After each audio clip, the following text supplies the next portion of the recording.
Ninja NutriBlender Pro.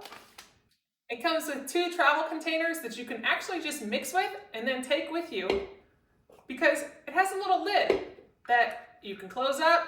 It just screws right on, and then you can take your smoothie with you to go. The blender is really nice because it has preset things on there. So I make a lot of smoothies for myself, and I just use frozen fruit and whatever juices I have. And this just chops that fruit up so well. And on the smoothie setting, it'll go for so many seconds and then it turns off, and it goes and it turns off. And what that does, it brings all of that fruit, crushes it up, and then it lets it come back down to then blend again. It works really well with all of the items that I've used in it. It comes with this little book. Mine's a little wrinkled because I use it.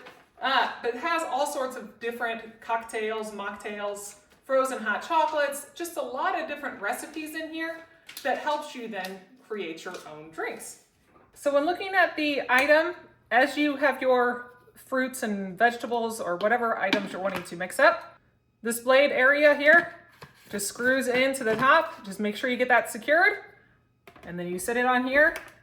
And on the top of it, you have little areas that they fit into each other.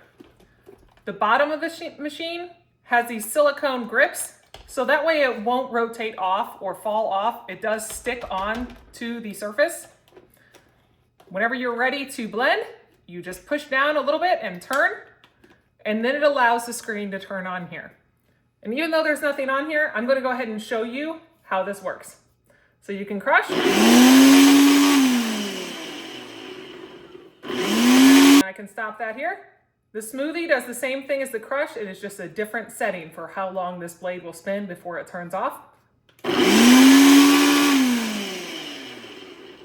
You just press start. It'll just go without a setting.